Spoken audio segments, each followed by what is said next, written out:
दर्शकबिन नमस्कार। Business plus टेलिभिजनको प्रत्यक्ष प्रसारण कोरोना र अर्थतन्त्रमा स्वागत छ। म प्रस्तुत कोइराला। मानव स्वास्थ्यलाई कोरोना भाइरसको संक्रमणबाट जोगाउन सरकारले अहिले लकडाउनको आह्वान गरेको छ। सरकारको लकडाउनलाई सकारात्मक रूपमा हेरिए पनि यसले अर्थतन्त्रमा के कस्तो प्रभाव पार्छ यसको मूल्याङ्कन अझै हुन बाँकी नै रहेको छ।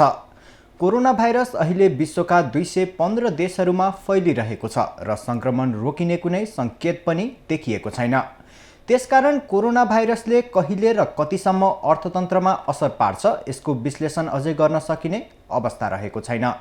कोरोना भाइरसका कारण देशका अहिले अधिकांश आर्थिक गतिविधिहरू ठप्प भएका छन्। देश लकडाउनमा गएसँगै अर्थतन्त्र चलायमान हुन सकेको छैन।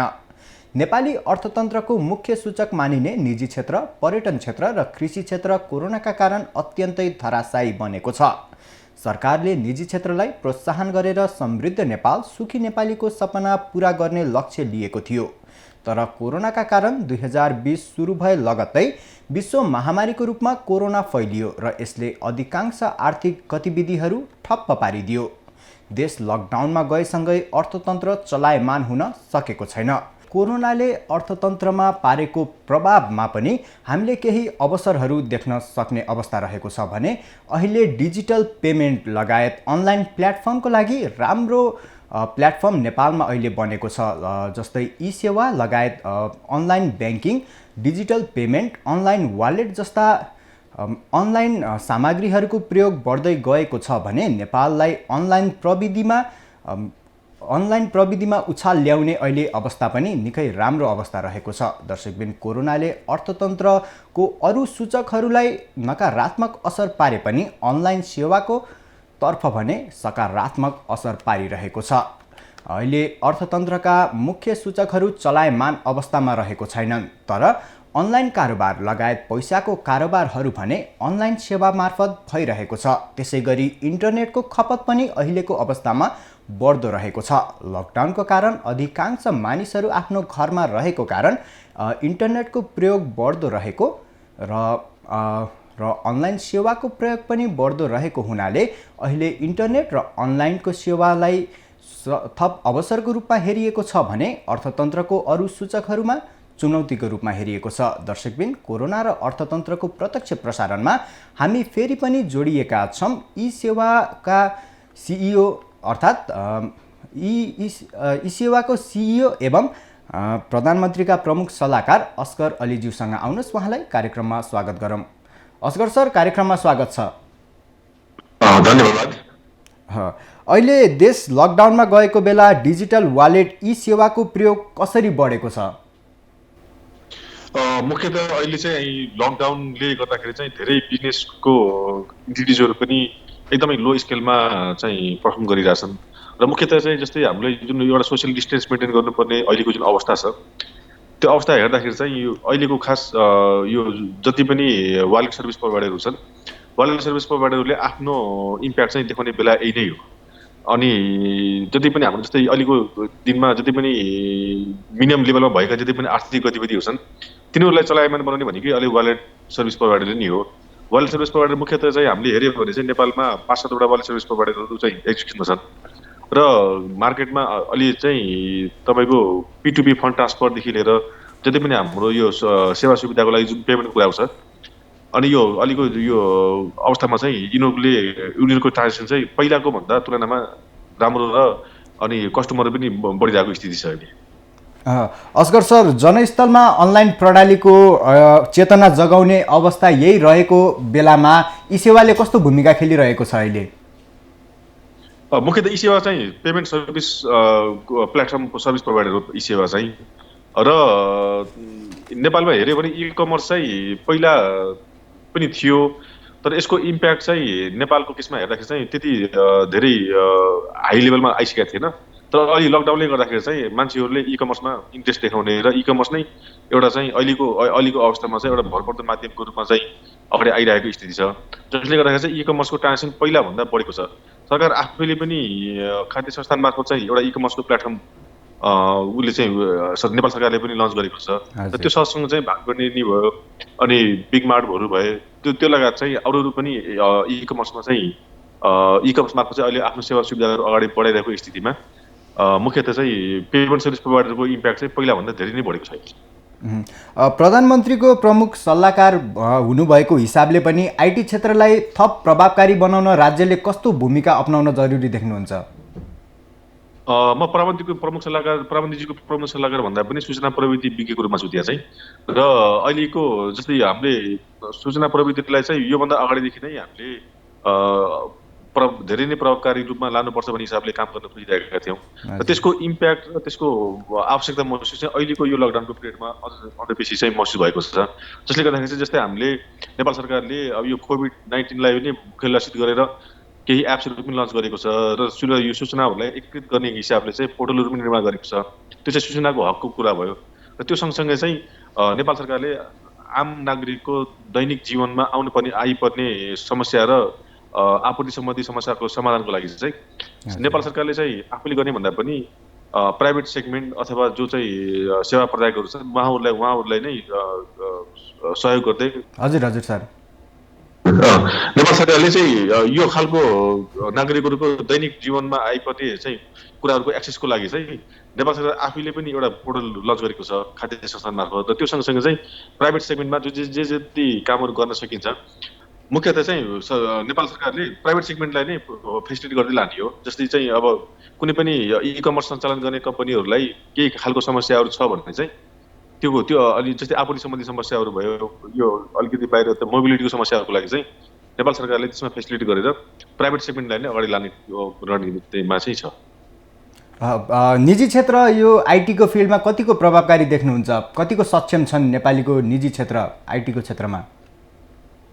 अब अहिले जस्तै हामीले मुख्यतः हेऱ्यो भने चाहिँ जति पनि आर्थिक गतिविधिहरू अहिलेको आजको यो परिस्थितिमा भएको छ त्यसमा चाहिँ यो आइटी इनेबल सर्भिसहरू नै भएको छ। जस्तै अब ब्याङ्कहरूले आफ्नो मोबाइल ब्याङ्किङलाई अझ बेसी चाहिँ प्रभावकारी रूपमा लान खोजिरहेका छन् र ग्राहकहरूले पनि ब्याङ्कमा गएर गर्नुपर्ने कारोबारहरू चाहिँ धेरै जसो चाहिँ मोबाइल ब्याङ्किङबाट गरिरहेका छन्। जसले गर्दाखेरि चाहिँ इन्टरब्याङ्क फन्ड ट्रान्सफर भन्छौँ नि हामी, जुन पैसा पठाउने र पाउने जुन कुरा हो त्यो कुराहरू चाहिँ अलि यो मोबाइल मार्फत हुने कारोबारमा चाहिँ धेरै नै अलिकति चाहिँ यसको चाहिँ ट्रान्जेक्सन बढेको छ।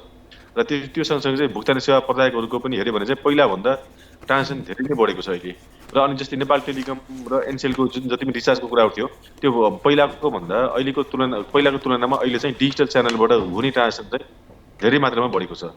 जसले गर्दाखेरि चाहिँ प्रभावकारी त अब यो डिजिटल च्यानल यो फेसलेस अथवा कन्ट्याक्टलेस सर्भिसमा जाने हो भने चाहिँ यो डिजिटल च्यानल अथवा यो आइटी इनेबल सर्भिसहरू नै बढी प्रभावकारी हुन्छन्। जस्तै आजको दिनमा हामीले भाडुडेनी पनि हेऱ्यो अथवा बिग मार्टहरू हेऱ्यो भने चाहिँ उहाँहरूले चाहिँ इ कमर्सबाट गर्ने ट्रान्जेक्सन पहिलाभन्दा धेरै नै बढेको छ। हजुर अस्करज्यू, यो प्रविधिको हिसाबमा हामी बल्ल बल्ल सुरुवात गर्दैछौँ भनेपछि साइबर सेक्युरिटीको अवस्था नेपालमा कस्तो छ? हजुरको यो ई सेवा एप्सकै कुरा गर्दाखेरि यो एकदम सुरक्षित छ भनेर हामीले कसरी विश्लेषण गर्न सक्छौँ? मुख्यतः हामीले ई सेवाको कुरा गर्दाखेरि चाहिँ ई सेवा चाहिँ कुनै एउटा प्राइभेट कम्पनीले लन्च गरेको कुनै एउटा सिम्पल सर्भिस भन्दा पनि अनि नेपाल राष्ट्र ब्याङ्कबाट स्वीकृति प्राप्त चाहिँ एप्स अथवा यो सेवा सुविधा हो। हजुर मुख्यतः चाहिँ अब ई सेवाको हरेक कुराहरू चाहिँ होइन, ग्राहकको डाटा कसरी राख्ने, ग्राहकको डाटा चाहिँ उसले चाहिँ कसरी सुरक्षित राखेको छ र कारोबार सम्बन्धी चाहिँ ट्रान्जेक्सन चाहिँ कसरी चाहिँ सुरक्षित राखेको छ भन्ने कुराको लागि चाहिँ नियमित रूपमा चाहिँ नेपाल राष्ट्र ब्याङ्कबाट त्यसको नियमन भइरहेकै हुन्छ। र त्यो सँगसँगै चाहिँ जस्तै अब ई सेवा भनेको त वित्तीय कुनै पनि नेपाली नागरिकको वित्तीय के अरे डाटा राखेको कम्पनी हो अथवा वित्तीय डाटासँग सम्बन्धित काम गर्ने कम्पनी हो। र मुख्य कुरा भनेको ई सेवाको चल्ने भनेको ट्रस्ट र हामीले कुन लेभलमा ग्राहकको डाटालाई सुरक्षित राखेका छौँ भन्ने कुराले चाहिँ डिफाइन गर्ने हो। त्यसको लागि चाहिँ नेपाल राष्ट्र ब्याङ्कले जुन क्राइटेरिया अथवा बनाएको छ त्यो क्राइटेरिया त हामी फुलफिल गर्छौँ नै। र त्यो सँगसँगै चाहिँ हामीले ग्लोबल स्ट्यान्डर्डमा भइरहेको अहिले चलिरहेको जति पनि हाम्रो सेक्युरिटी सम्बन्धी चाहिँ प्रोभिजनहरू छ त्यो सबै प्रोभिजनहरूलाई हामीले क्यारी अन गर्दै लगेका छौँ। र अब नेपालमा चाहिँ हामीले पिसिआई डिएसएस भन्ने एउटा चाहिँ इन्टरनेसनल स्ट्यान्डर्डको एउटा चाहिँ सेक्युरिटी सम्बन्धी एउटा कम्प्लायन्स हुन्छ। त्यो कम्प्लायन्स पनि हामीले अप्लाई गरेको आजभन्दा 1 वर्ष अगाडि थियो र अबको 8-10 दिनभित्रमा चाहिँ सम्भवतः हामीले त्यो सेक्युरिटी स्ट्यान्डर्डको कम्प्लायन्स अथवा त्यसको चाहिँ हामीले त्यो सर्टिफिकेटमा हामी पाउँछौँ, जसले गर्दाखेरि चाहिँ नेपाली नागरिकको यी सेवामा अन्तर्गत भएका जति पनि डाटाहरू छ त्यो सुरक्षित छ र त्यो गोप्य छ। सम्बन्धित व्यक्ति बाहेक अरू कसैलाई पनि त्यसमा चाहिँ एक्सेस हुँदैन भन्ने कुरामा चाहिँ हामीले त त्यो गरेका छौँ र त्यसलाई चाहिँ हामीले कुनै एउटा इन्टरनेसनल स्ट्यान्डर्डको सर्टिफिकेसन लिएरै हामी त्यसलाई चाहिँ प्रमाणित गर्न चाहन्छौँ। हजुर, यो अस्कर सर, ई सेवाको अहिले लकडाउनको अवस्थामा ई सेवाको कर्मचारीहरू कसरी व्यवस्थापन गरिराख्नु भएको छ? अलि यी सेवामा मुख्यतः पहिला हामीले लकडाउनभन्दा अगाडि पनि लगभग 400+ कर्मचारीको हामीसँग टिम थियो र त्यो टिमलाई चाहिँ हामीले अलि डिभाइड गरेर लगभग 200जना कर्मचारी चाहिँ हामीले अलिक घरबाटै उहाँहरूले चाहिँ हाम्रो सेवाहरूलाई सुचारू राख्न मिल्ने गरी चाहिँ त्यसरी चाहिँ हामीले व्यवस्थापन गरेका छौँ। जसर अन्तर्गत चाहिँ 200जना कर्मचारीहरूलाई हाम्रो अफिसबाट डाइरेक्ट एक्सेस दिएर उनीहरूको घरमा चाहिँ इन्टरनेट कम्प्युटर जोडेर जुन हिसाबले हामीले अफिसमा काम गर्थ्यौँ लगभग त्यही रेसियोमा त्यही स्ट्यान्डर्डमै हामीले घरबाट काम गर्न मिल्ने गरी चाहिँ त्यो एउटा चाहिँ व्यवस्थापन गरेका छौँ। जसले गर्दाखेरि चाहिँ जब तपाईँले यी सेवाले दिनुपर्ने सेवा सुविधाहरूमा कुनै पनि यो लकडाउनले गर्दाखेरि चाहिँ डिफरेन्स भएको चाहिँ तपाईँले पाउनुहुन्न। ई सेवाको अब आउने भावी योजनाहरू के रहेका छन्? डिजिटल वालेटलाई प्रभावकारी बनाउन ई सेवाले कस्तो भूमिका खेल्नेछ अब राज्यको लागि? यी सेवा त मुख्यतः चाहिँ भुक्तानी सेवा प्रदायक र हामी चाहिँ नेपालको कतिपय कुराहरूलाई कसरी चाहिँ डिजिटल्ली त्यसलाई चाहिँ हामी फेसलेस सर्भिसको रूपमा लान सकिन्छ भन्ने हिसाबले काम गरिरहेका छौँ र आजको दिनमा हामीले हेऱ्यो भने यी सेवा मार्फत चाहिँ लगभग 1 लाख विभिन्न सेवा सुविधाको लागि चाहिँ भुक्तानी गर्न मिल्ने खालको संयन्त्र हामीले निर्माण गरि नै सकेका छौँ र हामीसँग अहिले लगभग 25 लाख प्लस ग्राहकले यो सेवा सुविधा लिइराख्नु भएको छ। यही सेवा सुविधालाई विस्तार गरेर हामीले हाम्रो मोबाइलमा ई सेवाको एप र ई सेवामा अलिकति ब्यालेन्स भइसकेपछि सकेसम्म नगद कारोबार केही पनि गर्न नपरोस् र यो पेपर नोटको चाहिँ आवश्यकता फिल नहोस् भन्ने हिसाबले चाहिँ हामीले यो हिसाबले सेवा सुविधाहरूलाई विस्तार गर्दै लाने हाम्रो योजना छ। अस्कर सर, जुन भर्खरै तथ्याङ्क दिनुभयो, ई सेवाले डिजिटल प्लेटफर्मको क्षेत्रमा राम्रो विकास गरिरहेको छ, तर आइटी शिक्षा पनि अहिले नेपालमा राम्रो विकास भइरहेको छ र आइटी विद्यार्थीहरू पनि निकै मात्रामा आइरहेका छन्। तर जुन मात्रामा आइटी शिक्षा फैलिरहेको छ र आइटी विद्यार्थीहरू निक्लिरहेका छन्, त्यो अनुसारको रोजगारी, त्यो अनुसारको प्लेटफर्म, त्यो अनुसारको क्षेत्र नेपालमा कति छ र उनीहरूले रोजगारी पाउने सकिने अनुमान कतिको गर्न सकिन्छ? नेपालमा हामीले हेऱ्यो भने वार्षिक रूपमा 5 देखि 7 हजार हरेक वर्ष चाहिँ विद्यार्थीहरू आइटी पढ्ने विद्यार्थीहरू चाहिँ उत्पादन कलेजहरूमा यहाँको शैक्षिक वातावरणबाट चाहिँ त्यो खालको एउटा उत्पादन भएको स्थिति छ र त्यो सँगसँगै चाहिँ हाम्रो आइटी सेगमेन्ट हेऱ्यो भने त्यो आइटी सेगमेन्टमा लगभग वर्षको 5 देखि 7 हजार चाहिँ यो इन्डस्ट्रीलाई ह्युमन रिसोर्सको आवश्यकता पर्ने खालको एउटा एक लेभलको आँकडा चाहिँ त्यो छ। तर यहाँ हामीले समस्या चाहिँ हाम्रो माग पूर्ति भएन भन्दा पनि जुन किसिमको आइटी प्रोफेसनलको डिमान्ड चाहिँ आइटी इन्डस्ट्रीले गरेको हुन्छ त्यो खालको डिमान्डमा चाहिँ हाम्रो कलेजहरूले उत्पादन गर्ने जति पनि आइटी प्रोफेसनलहरू छन् त्यहाँनिर चाहिँ त्यो खालको त्यही एउटा चाहिँ म्यापिङ भइरहेको स्थिति छैन। जस्तै एउटा इक्जाम्पलको लागि चाहिँ आइटी इन्डस्ट्रीहरूले मान्छे ह्युमन रिसोर्स नपाएर एकदमै गाह्रो परिरहेछ र सँगसँगै चाहिँ हाम्रो कलेजका विद्यार्थीहरू चाहिँ पास आउट हुनासाथ उनीहरूले चाहिँ जागिर नपाएको स्थिति छ। त्यो क्याबलाई फुलफिल गर्नको लागि चाहिँ जस्तै अब आइटी इन्डस्ट्रीमा कुन लेभलको ह्युमन रिसोर्सको स्किलको डिमान्ड चाहिँ हेरेर त्यही अनुसारले चाहिँ उत्पादन गर्नुपर्छ जस्तो लाग्छ। त्यसको लागि अहिले बाधक चाहिँ के भइरहेको छ? हाम्रो शिक्षा प्रणालीमा गडबडी छ कि हाम्रो आइटी क्षेत्रको माग नै धेरै छ? यस्तो छ, यो उत्पादन त्यो आइटी यसलाई चाहिँ हामीले भन्दाखेरि चाहिँ इन्डस्ट्री एकाडेमिया टाइप अथवा पार्टनरसिप भन्छौँ होइन। जस्तै हामीले कुनै एउटा एमबिबिएस विद्यार्थीको कुरा गऱ्यो भने एमबिबिएस विद्यार्थीले चाहिँ 5 वर्षको कोर्समा 2 वर्ष थ्योरी पढ्छ र बाँकी रहेको 3 वर्ष चाहिँ उसले बिरामी जाँचै बस्छ। र त्यही कुरा चाहिँ हामीले आइटी इन्डस्ट्रीमा हेऱ्यो भने कलेजहरूमा 4 वर्ष कोर्स हुन्छ, त्यो 4 वर्ष चाहिँ सबै थ्योरी कोर्स नै हुन्छ। जसले गर्दाखेरि चाहिँ त्यो विद्यार्थी पास आउट भएर आउँदाखेरि चाहिँ उसलाई त्यो इन्डस्ट्रीमा चाहिने जुन रिक्वायरमेन्ट छ त्यसमा चाहिँ ग्याप देख्छु। यसलाई चाहिँ हामीले इनकेस केही गरी चाहिँ नेपालको आइटी कलेजहरू र इन्डस्ट्रीको बिचमा टाइप भएर इन्टर्नसिपदेखि लिएर सबै कुराहरू चाहिँ मिलेर एउटा चाहिँ होइन मिलेर एउटा कोर्स डिजाइन गरेर त्यसरी अगाडि बढ्यो भने चाहिँ ठ्याक्क त्यो कलेजले खोजेको ह्युमन रिसोर्स पाउने थियो र अनि कलेजका विद्यार्थीहरू पनि पास आउट हुनसाथ चाहिँ उनीहरूले जागिर पाउने खालको स्थिति चाहिँ बन्न सक्छ। अस्कर सर, अब अन्त्यमा जाँदै हाम्रो टेलिभिजन हेरेर बसिराख्नु भएको दर्शकहरूलाई के भन्न चाहनुहुन्छ? अलि लकडाउनको बेलामा सकेसम्म नगद कारोबार नगरौँ, सकेसम्म चाहिँ डिजिटल च्यानल नै प्रयोग गरौँ। जस्तै तपाईँको मोबाइल ब्याङ्किङ, तपाईँको ब्याङ्क छ भनेपछि मोबाइल ब्याङ्किङ नै प्रयोग गर्नुहोस् मोबाइल ब्याङ्किङ छैन भनेपछि चाहिँ ई-सेवा जस्ता वालेट सर्भिसहरूको प्रयोग गर्नुहोस्। र अहिले चाहिँ लगभग हामीलाई अहिले दैनिक उपभोग गर्नुपर्ने जति पनि वस्तुहरू छ, बहुसङ्ख्यक चाहिँ हामीले अनलाइनै अर्डर गरेर अनलाइनै घर डेलिभरी गर्न सक्ने खालको प्लेटफर्म एटलिस्ट काठमाडौँ उपत्यकामा चाहिँ त्यो उपलब्ध छ। त्यसैको प्रयोग गरेर हामीले सकेसम्म चाहिँ हाम्रो मोबिलिटीलाई कम गरौँ र यो लकडाउनको बेलामा चाहिँ हामी आत्तिनु पर्दैन। यो डिजिटल च्यानलहरू प्रयोग गरेर भए पनि हामीले चाहिँ हाम्रो दैनिक जीवनलाई चाहिँ सामान्य बनाउन सक्छौँ जस्तो लाग्छ। अस्करजी, आफ्नो अमूल्य समय दिएर आफ्नो भनाइ राखिदिनु भएकोमा हजुरलाई धेरै धेरै धन्यवाद। हजुरलाई पनि धेरै धेरै धन्यवाद। दर्शकबिन, उहाँ हुनुहुन्थ्यो ई-सेवाका सिइओ एवं प्रधानमन्त्रीका आइटी सल्लाहकार अस्कर अलीज्यू र उहाँले बताए अनुसार अहिले निजी क्षेत्र आइटीको क्षेत्रमा निकै प्रभावकारी रहेको र अहिले ई-सेवामा मात्र 25 लाखभन्दा धेरै युजरहरू आबद्ध रहेको र 1 लाखभन्दा धेरै सेवा सुविधाहरू प्रदान गरिरहेको जानकारी दिनुभएको छ। साथै उहाँले वार्षिक रूपमा 5 देखि 7 हजार विद्यार्थीहरू आइटी क्षेत्रबाट निक्लिरहेका र उनीहरूलाई व्यवस्थापन गर्न नसकिएको प्रति खेद पनि प्रकट गर्नुभएको छ। अस्कर अलीका अनुसार हाम्रो पढाइ र आइटी इन्डस्ट्रीको मागमा विपरीत भएको कारण अहिले त्यसको ब्यालेन्स सन्तुलन नमिलिएको जानकारी दिनुभएको छ।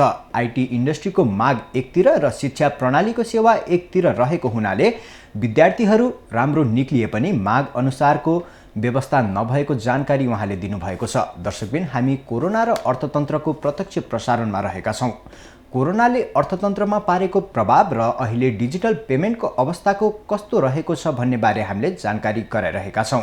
त्यसै क्रममा हामीले जानकारी गराइसकेका छौँ ई-सेवाका प्रमुख कार्यकारी अधिकृत अस्कर अलीसँग कुराकानी गरिसकेका छौँ भने उहाँले बताए अनुसार राज्य अहिले आइटीको क्षेत्रमा फड्को मार्ने अवस्था रहेको हुनाले अहिले राज्य त्यतैतिर संयन्त्रित भएर लागेको र नेपाल राष्ट्र बैंकबाट इजाजत प्राप्त नेपालको पहिलो डिजिटल वालेट ई-सेवाले आफ्नो भरपूर काम अनलाइनबाट गरिरहेको जानकारी समेत दिनुभएको छ। उहाँले बताए अनुसार अहिले नोटमा धेरै कोरोनाको सङ्क्रमण नोटमा पनि देखिने भएको कारण नोटको नगद कारोबार भन्दा पनि डिजिटल कारोबारलाई प्रोत्साहन गरेर अगाडि बढ्नुपर्ने जानकारी दिनुभएको छ। जोडिने क्रममा रहेका छौँ आइएसपिएएनका कोषाध्यक्ष पुष्कर बडालसँग र इन्टरनेट सेवाको अवस्था कस्तो रहेको छ र इन्टरनेट सेवा प्रदायक संस्थाले कस्तो कार्य गरिरहेको छ भन्ने सम्बन्धमा हामी जोडिरहेका छौँ आइएसपिएएनका कोषाध्यक्षसँग र हामीले त्यही अन्तर्गत कुराकानी गर्नेछौँ। त्यसै गरी अहिले लकडाउनको अवस्थामा अर्थतन्त्रको सबै पाटोहरू ठप्प रहेको अवस्थामा इन्टरनेट तथा डिजिटल वालेटको प्रयोग भने निकै बढ्दो अवस्थामा रहेको छ, जसका कारण इन्टरनेट प्लेटफर्मको लागि राम्रो अवसर रहेको छ नेपाललाई। नेपालले इन्टरनेट क्षेत्र लगायत आइटी क्षेत्रमा फड्को मार्ने यो सुनौलो अवसरको बेलामा हामीले भर्खरै कुराकानी गरेका थियौँ ई-सेवाका सिइओ अस्कर अलीसँग। उहाँले बताए अनुसार राज्यले अहिले आइटी क्षेत्रलाई प्राथमिकताका साथ हेरेर आइटी क्षेत्र सबै आइटी कारोबारहरू पेपरलेस अर्थात् पेपरलेस र क्यासलेस कारोबार बनाउन सरकार तल्लीन रहेको समेत उहाँले जानकारी दिनुभयो। त्यसै गरी दर्शकबिन, हामी अहिले कोरोना र अर्थतन्त्रको प्रत्यक्ष प्रसारणमा रहेका छौँ र हामी अहिले जोडिएका छौँ इस्ट लिङ्कका सिइओ अर्थात् आइएसपिएएनका कोषाध्यक्ष पुष्कर बडालसँग। आउनुहोस् उहाँलाई कार्यक्रममा स्वागत गरौँ। पुष्करज्यू, कार्यक्रममा स्वागत छ। धन्यवाद। अहिले इस्टले लकडाउनको अवस्थामा इस्टलिङ्क कम्पनीले कस्तो भूमिका खेलिरहेको छ? होइन, अहिले लकडाउनको पिरियडमा हाम्रो सर्भिस त कन्टिन्यू नै छ होइन। हामीले सेवा चाहिँ कन्टिन्यू नै जारी राखेका छौँ। कुनै प्रब्लम आयो भने पनि त्यसलाई चाहिँ हामीले तुरन्तै बनाउन सक्ने अब हाम्रो टिमले हाम्रो मेन पावरले भ्याएसम्म हामीले त्यसको चाहिँ सोलुसन दिइ नै राखेका छौँ। अहिले यस्तो बेला चाहिँ जस्तो सबभन्दा पहिला यस्तो बेला कम्युनिकेसनसँग जोडिनुपर्ने मान्छेको एकदम तत्काल आवश्यकता हुन्छ होइन। त्यसलाई मध्यनजर गर्दै हामीले जति सक्दो हाम्रो सर्भिसलाई चाहिँ तन्दुरुस्त राख्ने चाहिँ कोसिस गरि नै राखेका छौँ। लकडाउनमा इन्टरनेटको खपत कस्तो र कुन रूपमा भइरहेको छ अहिले? होइन, अहिले घरका मान्छेहरूको अफिस कार्यालयहरू जहाँ काम गर्थे त्यो सबै बन्द रहेको अवस्थामा मान्छेहरू सबै घरमै छन् र घरमै भएको हुँदा इन्टरनेटको एकदम धेरै नै युजेज भइरहेको छ। जस्तो हामी मेरै कम्पनीको कुरा गर्ने हो भने 25-30% भन्दा बेसी नै युटिलाइजेसन छ अहिले। पहिलाको दाजुमा चाहिँ एकदम धेरै नै प्रयोग भइरहेको छ र यसको खपत पनि एकदम धेरै भएको छ। जस्तो अरू यो लकडाउनभन्दा पहिलाको पिरियडमा चाहिँ के हुन्थ्यो भने साँझ पखको टाइमलाई चाहिँ हामीले 2 घन्टा जतिलाई चाहिँ पिक आवर भन्थ्यौँ भने अहिले त्योभन्दा बेसी दिउँसै युटिलाइजेसन भइरहेको छ क्या अहिले। किन त्यसको त्यो हुनुको कारण के हो भने जो घरमा पहिला कार्यालयमा गएर काम गर्थे ती मान्छेहरू पनि अहिले घरबाटै काम गर्न बाध्य भइरहेका छन्, घरबाटै काम गर्नुपर्ने छ। र मान्छेहरूको अरू कुनै पनि काम छैन अहिले। जस्तो भनौँ न कोही मनोरञ्जनको लागि होला, जस्तो तपाईँ हामी पनि अहिले डाइरेक्ट यसमा अब अनलाइन कम्युनिकेसनमै जोडिएका छौँ, त्यस्तै अरू कामहरू छन्। त्यस्तै मान्छेहरूको अहिले खालि सबैको सदुपयोग गर्ने, त्यसमा केही सिक्ने अथवा उसले चाहिँ के कसरी युटिलाइजेसन गरिरहेको छ यो सबै इन्टरनेटमै उसले व्यतीत गरिरहेको छ। त्यसले गर्दाखेरि पनि इन्टरनेटको एकदम धेरै खपत हुन गइरहेको छ। पुष्करजी, अहिले सरकारले लकडाउनभरि इन्टरनेट नकाट्नु भनिरहेको छ। यो माग सरकारले गरेको यो मागलाई व्यवसायीहरूले कतिको सम्बोधन गर्न सक्ने अवस्था छ? होइन, हामीले कसैको पनि इन्टरनेट काटेका छैनौँ अहिलेसम्म। यसमा चाहिँ कस्तो छ भने अस्ति हामीलाई पनि एउटा चिठी आएको थियो जस्तो हाम्रो दूरसञ्चार प्राधिकरणबाट। हामीले त्यसको उसमा चाहिँ हामीले के भनेका थियौँ भने जुन मान्छे एकदमै अशक्त छ, अफिस कार्यालयसम्म गएर कुनै सेवा काउन्टरसम्म त्यहाँसम्म गएर चाहिँ हामीलाई पैसा तिर्न सक्दैन।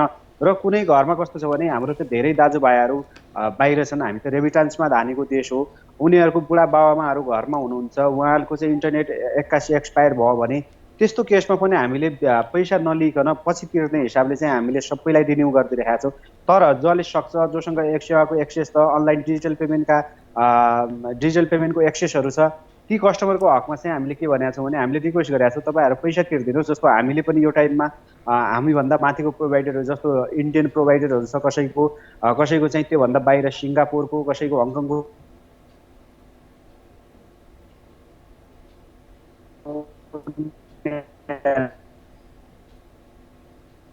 उनीहरूलाई पेमेन्ट दिनलाई भयो भने उनीहरूको पेमेन्ट चाहिँ हामीले सर्भिस इनकेस उनीहरूलाई टाइममा पेमेन्ट गर्न सकिएन भने सर्भिस बिचमा काटिदियो भने त हामीमा चाहिँ डिस्ट्रप्सन हुन्छ सर्भिसको।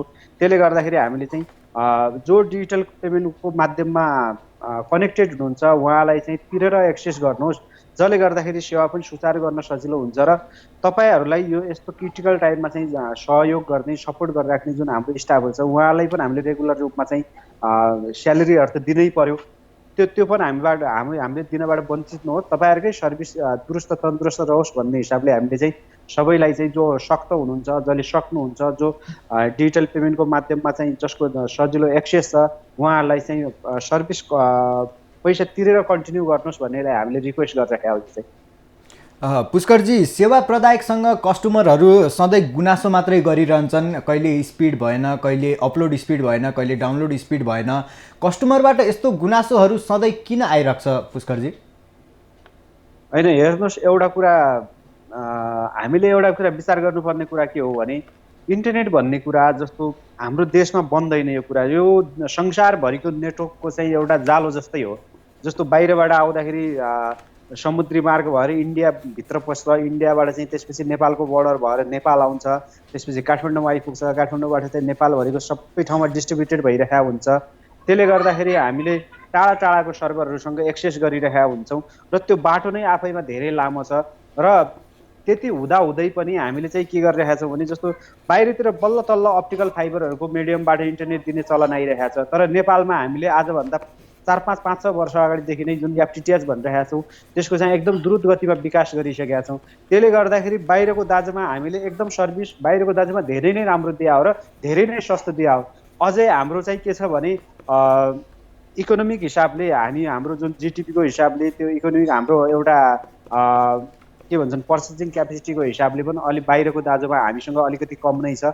र त्यो हुँदाहुँदै पनि हामीले यति धेरै सस्तोमा इन्टरनेट दिन सफल भएको छौँ कि तपाईँहरूले जस्तो विकसित देशहरू अथवा हाम्रै छिमेकी देशहरूको दाजुमा पनि त्यसलाई चाहिँ नेपालीमा कन्भर्ट गर्ने हो भने हाम्रो सस्तो हुन आउँछ। र अझै यसमा पनि हामीले के छ भने अझै जनतालाई एकदम सस्तो दिनुपर्छ भन्ने हिसाबले हामीले त्यही हिसाबको इक्विपमेन्टहरू पनि केही कस्टहरू कहीँ कम्प्रोमाइज गरेर अलिकति कम सस्तो पर्ने खालको इक्विपमेन्टहरूलाई चाहिँ युज गर्न खोजिरहेका हौँ कि हामीले, किनभने जसले गर्दाखेरि कस्टमरलाई नै सस्तो परोस् भन्ने हिसाबले। ती कुराहरूले गर्दाखेरि पनि म्याटर गर्छ। र सबभन्दा ठुलो कुरो भने चाहिँ कस्तो छ भने हाम्रो जुन इन्टरनेटको जस्तो नेपालमा तपाईँले हेर्नुहुन्छ भने हेर्नुहोस्, यति धेरै तारको जालहरू यस्तो छ, यसमा चाहिँ हाम्रो बिग्रियो भने यसमा मेन्टेनेन्स गर्न गाह्रो भइरहेको छ। यी कुराहरू छन्। र हामीले चाहिँ कस्तो छ भने हाम्रो क्रय शक्ति एकदम कम भएको भएर अलिकति हामीले आफैले पनि अलिकति कमसल खालको डिभाइसहरू युज गर्छौँ, जसले गर्दाखेरि चाहिँ के हुन्छ भने अहिले तपाईँले युट्युबहरू, फेसबुकहरू, भिडियोहरू, लाइभ स्ट्रिमिङहरू हेर्नुहुन्छ भने हामीले युज गरेको, हामीले दिएको इन्टरनेट होइन कि हामीले युज गर्ने डिभाइस चाहिँ तपाईँको 15-20 मिनटपछि ह्याङ भइदिने, त्यसलाई रिस्टार्ट गर्नुपर्ने अथवा आउन गरेर सुचारू गर्नुपर्ने यस्ता स्थितिहरू छन्। र त्यो अलिकति राम्रो खालको हामीले डिभाइस किनेर घरमा युज गर्ने हो भने इन्टरनेटको वर्षभरिको प्याकेज भन्दा पनि त्यो डिभाइस महँगो पर्न आउँछ। र हाम्रै कारणले गर्दाखेरि पनि अलिकति हामी कहाँ अलिकति सर्भिस राम्रो हुँदै पनि अलिकति बेला बेला स्लो हुने त्यस्तो फिल गर्ने कारणहरू चाहिँ अब यी कारणहरू हुन्। र यसमा पनि हामीले के छ भने हाम्रो कस्टमरहरूलाई चाहिँ अलिकति हामीले पनि अवेरनेस गर्न त गरिरहेका छौँ, तर मान्छे चाहिँ अब हुन्छ नि, अवेरनेस गर्दै पनि कतिपय कुराहरू इन्टरनेटमा हुनैपर्छ भन्ने खालको एउटा मेन्टालिटीले गर्दाखेरि पनि त्यस्तो समस्या पर्न गएको छ। अर्को कुरो भनेको जुन हामीले इन्टरनेट चाहिँ चलाउँदाखेरि जुन बाहिरको सर्भरहरू हुन्छ, सर्भरहरू हामीभन्दा कति नजिक छ त? जस्तो एकदमै नजिक भएको सर्भरबाट चाहिँ तुरन्तै डाउनलोड हुने, राम्रो स्पिड आउने, र हाम्रो हबभन्दा जस्तो 30-40 हब पर हुन्छ त्यो सर्भरबाट डाउनलोड गरेको चाहिँ एकदमै स्लो हुने र कस्टमरले त्यो कुराहरू नबुझ्ने। त्यो कुराहरू के भने के बुझिरहेका हुन्छन् भने कस्टमरले त्यो सर्भर एउटै ठाउँमा छ, सबै एउटै स्पिडमा आउनुपर्छ भन्ने सोचिरहेका हुन्छन् क्या। त्यसले गर्दाखेरि पनि अलिकति बुझाइले गर्दाखेरि पनि स्लो भन्ने अलिकति बेसी इस्यु हो कि भन्ने मैले बुझिरहेको छु। पुष्करजी, अब अन्तिममा जाँदा जाँदै हाम्रो टेलिभिजन हेरेर बसिराख्नु भएको दर्शकहरूलाई के भन्न चाहनुहुन्छ? टेलिभिजन हेरेर बसिराख्नु भएको दर्शकहरूलाई म के भन्न चाहन्छु भने हाम्रो सेवाहरू प्रयोग गरिराख्नु भएको छ, हामीले अझै राम्रो दिने, हामीले अझै हाम्रो जति पनि हामी सेवा प्रदायकहरू छौँ हामीले अझै राम्रो दिने कोसिस गरिरहेका छौँ। भोलिको दिनमा अझै राम्रो दिन्छौँ। यस्तो क्रिटिकल अवस्थामा, यस्तो भनौँ न महामारीको अवस्थामा पनि हामीले तपाईँहरूको सर्भिस डिस्टर्ब नहोस् भन्ने हिसाबले सबभन्दा ठुलो हाम्रो लागि के अरे ग्राहकहरू नै हुन्। ग्राहकहरूको सेवा अटुट रहोस् र यस्तो बेला चाहिँ उनीहरू कम्युनिकेसनबाट टाढा नहुन् भन्ने हिसाबले हामीले अझै पनि गरिरहेका छौँ। र कुनै बेला चाहिँ हामीले यस्तो बेला कुनै बिग्रियो अथवा केही भयो भने अलिकति टाइममा बनाउन सकिएन होला, त्यसमा चाहिँ तपाईँहरूको धैर्यतालाई चाहिँ हामीले एकदम शिरोधार्य गरेका छौँ। र भोलिको दिनमा पनि हामीले अझै राम्रो सर्भिस दिनेछौँ र तपाईँहरूले हामीलाई अझै विश्वास गर्नुहुनेछ भन्ने चाहिँ मैले ठुलो हाम्रा ग्राहकहरू एकदम विश्वास गरेको छु। त्यही हो। हाम्रो अमूल्य समय दिएर हामीसँग कुराकानी गरिदिनु भयो, त्यसको लागि हजुरलाई धेरै धेरै धन्यवाद। धन्यवाद। दर्शकबिन, उहाँ हुनुहुन्थ्यो इस्ट लिङ्क इन्टरनेटका सिइओ एवं ISPANका कोषाध्यक्ष पुष्कर बडालज्यू। उहाँले बताएअनुसार इन्टरनेटको अवस्था अहिले कस्तो रहेको छ बारेमा जानकारी दिनुभयो। साथै इन्टरनेटको अहिले शुल्क नतिरे पनि नकाटिएको र शुल्क तिर्न सक्ने पहुँचमा भएका व्यक्तिहरूलाई शुल्क तिर्न पनि उहाँले आग्रह गर्नुभएको छ। इन्टरनेट स्लो भइरहेको गुनासो आइराख्दाको कुरा पनि उहाँले प्रश्न पार्नु भएको छ। दर्शकबिन, त्यसै गरी हामी कोरोना र अर्थतन्त्रको प्रत्यक्ष प्रसारणमा रहेर कुराकानी गर्दैछौँ। त्यसै गरी हामीसँग अहिले सामाजिक दूरी कायम गर्दै फेरि पनि भिडियो कल मार्फत जोडिनु भएको छ भाइ नेटका कार्यकारी निर्देशक सेवा पाठकज्यू। आउनुहोस् उहाँलाई कार्यक्रममा स्वागत गरौँ। निर्देशकज्यू, कार्यक्रममा स्वागत छ। धन्यवाद। नमस्कार। हजुर नमस्कार। अहिले भाया नेटले लकडाउनको अवस्थामा कस्तो भूमिका खेलिरहेको छ? अब आजको दिनमा इन्टरनेटको कुरा गर्नु पर्दाखेरि यो कति महत्त्वपूर्ण छ, यसले हाम्रो दैनिक जीवनीमा के रोल खेल्छ भन्ने कुरामा सायद मैले धेरै विश्लेषण गर्नु नपर्ला। तर यो लकडाउनको सन्दर्भमा कुरा गर्दाखेरि इन्टरनेटको निड अथवा यसको रोल अझ म्यानिफोल्ड इन्क्रिज भएको छ। किनभने एउटा उपभोक्ताको उहाँको बेसिक निड, उहाँको कम्युनिकेसन निड, उहाँको निड मनोरञ्जनको निड, उहाँको अहिले थपिएको कामको निड, उहाँको एजुकेसनको निड भन्दाखेरि सबै किसिमको निड यो एउटा टुलले अहिले ग्रहण गरेको छ भने भनौँ न। भनेपछि as a service provider of this role, this tool which is so important हाम्रो अहिलेको दैनिक जीवनीमा कि हामी अहिले इन्टरनेट बिना हाम्रो दिनै इमेजिन गर्न सक्दैन। हजुर So as a service provider of this very very important tool, हामी एकदमै अवेर छौँ हाम्रो यो रिस्पोन्सिबिलिटी कि हामीले यो सर्भिसलाई निरन्तरता दिनुपर्छ। कस्टमरको अथवा उपभोक्ताको जीवनी यसमा डिपेन्डेन्ट छ, उसको सबै निड यसमा डिपेन्डेन्ट छ भन्दाखेरि हाम्रो एकदमै अवेर छौँ हाम्रो रिस्पोन्सिबिलिटीमा। र हामी यो सर्भिस, यो जुन टुल छ जसले चाहिँ नि उपभोक्ताको यति निड फुलफिल गरिरहेको छ, यो निडलाई चाहिँ नि अनइन्टरप्टेड र निरन्तरता दिन सकोस्, कन्टिन्युअसली यसलाई चाहिँ नि फुलफिल गर्न सकोस्। सो हामी अहिले त्यसमा एकदम लागि परेका छौँ। हाम्रो टिम डेली मेन्टेनेन्समा, डेली सिस्टम मोनिटरिङमा लागिरहेको छ र हामी यही कन्टिन्युअस सर्भिस दिनमा चाहिँ एकदम अगाडि बढिरहेका छौँ। र आजको दिनमा हेर्दाखेरि हामीले यसलाई राम्ररी नै लकडाउनको बेलामा राम्ररी नै सर्भिस दिन सकेको जस्तो मलाई लाग्छ। हजुर निर्देशकज्यू, यो थियो कम्पनीले लकडाउनमा खेलेको भूमिका। अब लकडाउनले कम्पनीमा कस्तो भूमिका खेलिरहेको छ, लकडाउनका कारण कम्पनीमा कस्तो प्रभाव परेको देख्नुहुन्छ? अब यो लकडाउनले गर्दाखेरि धेरै च्यालेन्जेसहरू आएको छ, अरू इन्डस्ट्रीलाई आएको जस्तै हाम्रोलाई पनि यसले धेरै समस्याहरू लिएर आएका छन्। एउटा त के भन्दाखेरि चाहिँ हामी अब एसेन्सियल सर्भिस प्रोभाइडर पनि पर्यो भनेपछि हामी त डे 1 देखि नै हाम्रो सर्भिस, हाम्रो स्टाफ, हाम्रो टिम सबै रेडी हुनु पर्यो। यसमा गाह्रो के थियो त भन्दाखेरि टिमलाई पहिला डिप्लोय गर्न नै एउटा ठुलो च्यालेन्ज थियो हामीलाई, किनभने धेरै हाम्रो टेक्निसियन्सहरू काठमाडौँमा बस्नुहुन्छ, बालमा बस्नुहुन्छ, उहाँहरूको घरबाट बाहिर आउन नदिने, छरछिमेकीले तिमीहरू बाहिर गयो भने फेरि भित्र हाम्रो टोलमा नआऊ भन्ने होइन। सो त्यस्तो समस्याले सबै हाम्रो टिमलाई पहिला ग्यादर गर्न पनि ठुलो च्यालेन्ज भयो। त्यसपछि आएर वर्क फ्रम होम भनेर हाम्रो कल सेन्टरहरू सबै घरबाट चलाउन थाल्यौँ, स्टाफको घरबाट। त्यसलाई अलिकति अहिलेको युजफुल कन्डिसनमा लिएर आउन पनि 2-4 दिन लाग्यो, त्यहाँ पनि अलिकति च्यालेन्ज भयो। अर्को चाहिँ नि च्यालेन्ज भनेको कस्टमरहरूको घरमा हामी समस्या पर्दाखेरि तुरुन्तै जान नसकिने, टिम कम, भेहिकलको पास कम पाउने होइन, गाडीहरूलाई हामीलाई चल्न दिएको थिएन, स्टाफहरूलाई समातिरहेको थियो। सो त्यस्तो चाहिँ धेरै च्यालेन्ज, सामानहरू हाम्रो भन्सारमा अड्किरहेका छन्, निकाल्न पाइएको छैन होइन। त्यस्तो धेरै च्यालेन्जेसहरू चाहिँ नि फेस गर्नु पर्यो सर्भिसलाई कन्टिन्युटी दिनको लागि। हजुर निर्देशकज्यू, लकडाउनमा अहिले इन्टरनेटको खपत कुन स्तरमा छ र कसरी भइरहेको छ, अनि अलि विगतको नर्मल समयमा भन्दा अहिले समस्याहरू कस्तो छ?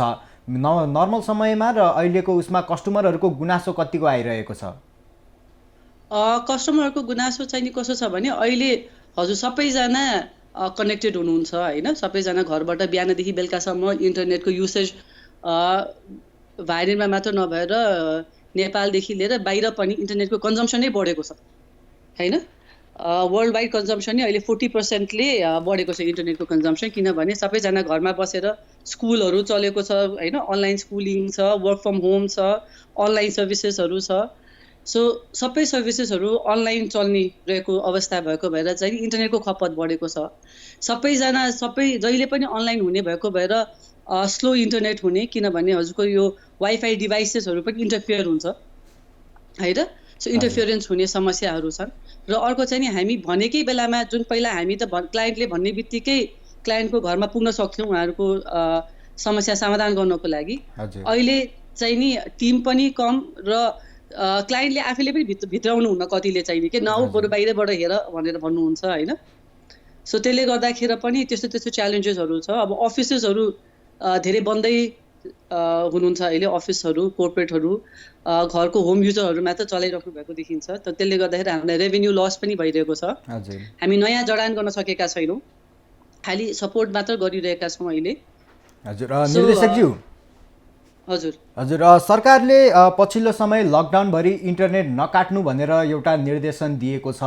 यो सेवा प्रदायकहरूले कतिको सम्बोधन गर्न सक्छन्? यो निर्णय गरिँदै पनि नेट काटिएको समस्या हामी कहाँ पनि आइपुगेको छ, यो सम्बोधन गर्न सेवा प्रदायकहरू कतिको सक्षम देख्नुहुन्छ?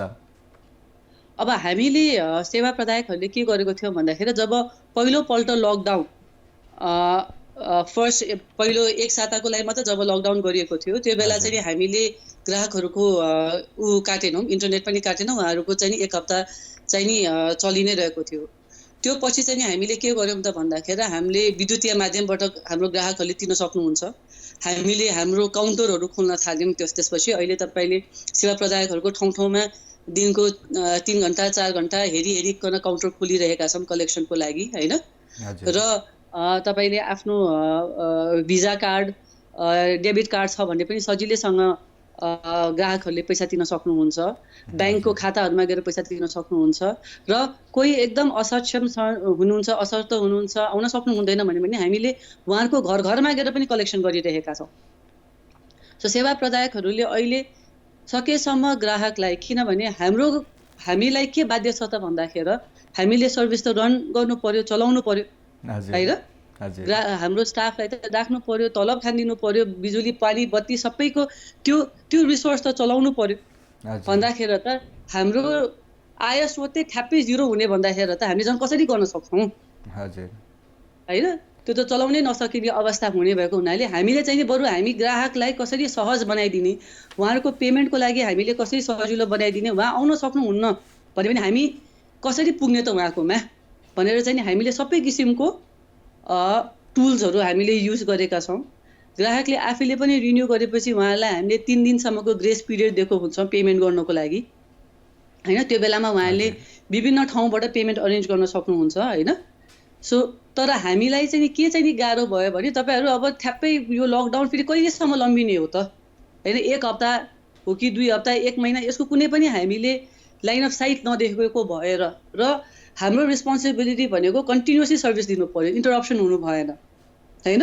भनेपछि त्यसको लागि पनि there is a cost involve. हामीले हाम्रो उताको ब्यान्डविथ प्रोभाइडरलाई पैसा तिर्नुपर्ने हुन्छ होइन। त्यहाँ त हामीलाई कुनै पनि राहत पाएको छैनौँ हामीले होइन।